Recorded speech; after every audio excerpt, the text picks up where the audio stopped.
বাঁচার লড়াই, মানুষ বাঁচতে চাইছে, আজকে সেই বাঁচার জন্য লড়াই করতে নেমেছে, সে বাঁচার লড়াই করতে নেমেছে। তার জন্যই কিন্তু এত মানুষ ভোট দিতে নেমেছে। আজকে চতুর্দিকে আমরা যে বারবার চেষ্টা করছি, আপনাদের এই অঞ্চলে বহু ব্যবসায়ী বন্ধু আছে, এই অঞ্চলের বহু পথচারী মানুষ, রিক্সা চালক ভাই যারা শুনছেন আমাদের কথা, এবারে ভোটটা কিন্তু আপনার বাঁচার ভোট না। এবারে ভোটটা আপনার চাল ডাল তরি তরকারির দাম কত বাড়লো, আপনার দোকানে ডালের দাম কত বাড়লো, এবারে ভোটটা কিন্তু সেই নিরিখে নয়। উত্তরবঙ্গের মানুষ সেই প্রমাণ করেছে। আমরা উত্তরবঙ্গের মানুষকেও সেই কথাগুলো বলেছিলাম, আমাদের নেতৃত্ব বলেছে যে এবারে ভোটটা কিন্তু আজকে ঐতিহাসিক ভোট, বাঁচার লড়াই। বাঁচার লড়াই পশ্চিমবঙ্গের সংস্কৃতিকে বাঁচার লড়াই, পশ্চিমবঙ্গের বিচারধারাকে বাঁচার লড়াই। আপনি আপনার সনাতন ধর্মকে বাঁচাতে পারবেন কি পারবেন না তার লড়াই। আপনি রাষ্ট্রবাদী মানুষ হলে রাষ্ট্রকে বাঁচানোর লড়াই, সেই লড়াইয়ে মানুষ নেমেছে, সেই লড়াইয়ে মানুষ সারা দিয়ে আছে, কিন্তু ভোটটা দিয়েছে। তাই ঐতিহাসিক নির্বাচন আগামী 29 তারিখ দক্ষিণবঙ্গে হবে। সেই নির্বাচনে আপনাকে অংশগ্রহণ করতে হবে। অংশগ্রহণ করলে আপনি তার ফলাফল পাবেন।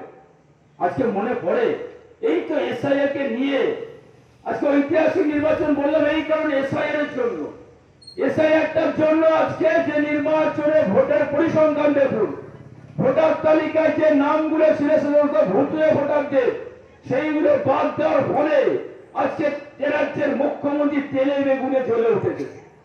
বাদ চলে গিয়েছে প্রায় 90 লক্ষের মতো ভোট। যে ভোটার তালিকা থেকে বাদ যাওয়ার পরে মুখ্যমন্ত্রী আগেই হেরে গিয়েছে। কেন বললাম? 2021 সালের নির্বাচনে, বিধানসভা নির্বাচনে আমরা বিরোধী আসনে বসেছিলাম, 77টা আসন পেয়েছিলাম, কিন্তু ভোট কত পেয়েছিলাম? তৃণমূল কংগ্রেস ভোট পেয়েছিল 2,72,00,000, আর আমরা ভোট পেয়েছিলাম 2,28,00,000 ভোট। ব্যবধান কত ছিল? ব্যবধান ছিল 45 লক্ষের ব্যবধান। আর সেই ব্যবধানের মধ্যে দিয়ে আজকে প্রায় 90 লক্ষ ভোট বাদ গেছে ভোটার তালিকা দিয়ে, যারা ভুয়ো ভোটার কার্ড নিয়ে ভোটার লিস্টে ছিল, ভুতুড়ে ভোটার ছিল, মৃত ভোটার ছিল, ডবল ডাফটিং ভোটার ছিল, এরকম বহু ভোটার ছিল, যেগুলো বাদ যাওয়ার ফলে মুখ্যমন্ত্রী হারাহারি হেরে গিয়েছে।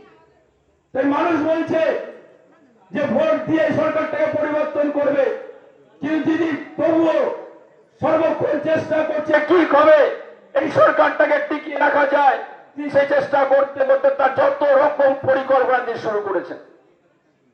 সর্বস্ব পরিকল্পনা 2021 সালের নির্বাচনের প্রাক্কালে দাঁড়িয়ে প্রচারের সময় দেখেছিলেন যে হঠাৎ করে তার একটা পায়ে চোট লাগলো, সেই নাটক করে পায়ের মধ্যে প্লাস্টার বেঁধে তিনি হুইল চেয়ারে বসে হাতে ফুটবল নিয়ে সারা মঞ্চের প্রান্ত থেকে প্রান্ত পশ্চিমবঙ্গে ঘুরে ঘুরে প্রচার করে মানুষকে সমবেদনা নিয়ে সরকারটাকে টিকিয়ে রাখলো।